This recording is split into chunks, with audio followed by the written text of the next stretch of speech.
அதுல 2 பெண் குழந்தைங்களை இழந்த ஒரு தாய் கிட்ட வந்து பேட்டி எடுத்திருக்காங்க.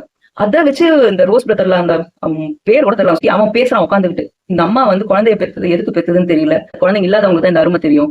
இவங்களுக்கு எங்க தெரியும்? காசு வந்ததுன்ன உடனே விஜய் அவர்கள் நல்லவர், வல்லவர், நீங்க ஜெயிப்பீங்கன்னு சொல்றாங்க.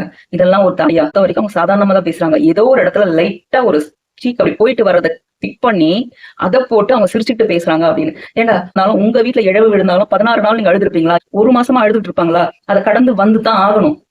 கடந்து வந்து வெளியே மத்த வேலைகளை பார்த்துதான் ஆகணும். ஏன் உங்க வீட்டுல ஏதாவதுன்னா கூட சேர்ந்து நீங்க உடன்கட்டை ஏறிடுவீங்களா என்ன?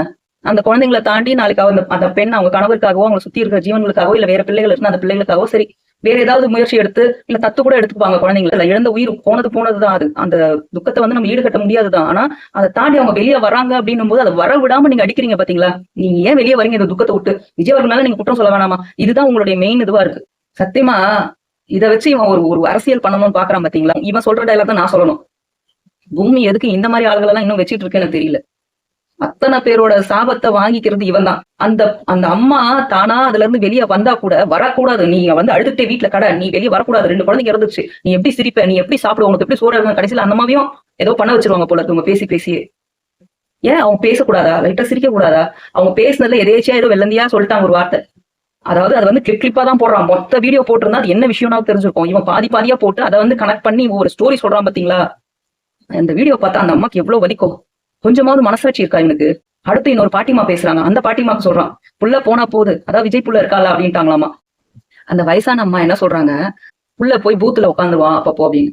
பூத்துன்னா என்னன்னு அந்த அம்மாக்கு தெரியாது. அவங்க சொல்றது கேம்ப் போடுவாங்க அங்கங்க வந்து இந்த உறுப்பினர் சேர்க்கைக்காக. அந்த கேம்பை தான் அவங்க பூத்துன்னு சொல்றாங்க போல இருக்கு. அது புரியாம இந்த ரோஸ் பிரதர்ஸ் புரியும் பூத்துக்கு போய் உட்காருவாங்களாமா. இன்னும் எலெக்ஷனே சந்திக்கல, பூத்துக்கு போய் எந்த பூத்துக்குன்னு தெரியல அப்படின்றான். அந்த அம்மா என்ன சொல்றாங்க அதுக்கு அடுத்து, என் பையன் போனாலும் போயிட்டு போறாயா, என் பையன் போலவே என் மகன் போலவே இருக்காரு விஜய்ன்றாங்க. ஆனா அதை அவன் அப்படி சொல்லல. இந்த ரோஸ் பிரதர் என்ன பண்றான், அதை திரிச்சு பேசுறான். போட்டோம் விஜய் சிஎம் ஆகணும் அப்படின்றாங்களாமா. அந்த வார்த்தை அவங்க சொல்லவே இல்லைங்க. அந்த ஸ்டேட்மெண்ட்க்கு எவ்வளவு டிஃபரன்ஸ் இருக்கு.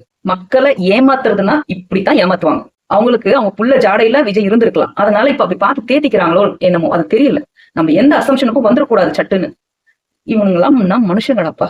இது திரிக்கிறது என்ன, விரிக்கிறது என்ன, அதை வந்து என்லார்ஜ் பண்றது என்ன? ஏன்னா இவங்களுக்கு எல்லாம் 20 லட்சம் ரூபாய் காசு கொடுத்துட்டாங்க. அந்த காசை வச்சுட்டு தான் அவங்க ஆடுறாங்க. அந்த காசு வந்தா போதுமா, பிள்ளைங்க வேணாமா, அப்போ விஜய் இருந்தா போதுமான்னு கேட்கறான். தமிழக முதலமைச்சர் ஸ்டாலின் ஐயா அவர்கள் 10 லட்சம் ரூபாய் கொடுத்தப்போ அதை வாங்கிக்கிட்டா அப்போ கரெக்டா? அது கருணை குலத்தோட கொடுத்ததா நினைப்பு. அதாவது விஜய் அவர்கள் கொடுத்தா மட்டும் அது வந்து வேற யாரோ கொடுத்ததா அதை வாங்கக்கூடாது, வாங்கிட்டு அவருக்கு சப்போர்ட்டா பேசக்கூடாது. ஏன் கள்ளக்குறிச்சியில கள்ளச்சாராயம் குடிச்சிட்டு இறந்தாங்களே அத்தனை பேருக்கும் தலா 10 லட்சம் ரூபாய் வழங்கினாங்க. கள்ளச்சாராயம் குடிச்சவங்களுக்கு ஏன் 10 லட்சம் ரூபாய் வழங்கினாரு? அவங்க வந்து 10 லட்சம் ரூபாய் வாங்கிட்டு ஐயா முதலமைச்சர் ஐயா எங்களுக்கு நல்லது பண்ணிருக்காரு, எங்க குடும்பத்துக்கு நல்லது பண்ணிருக்கா சொல்லி அப்போ ஒத்துப்பீங்கல்ல?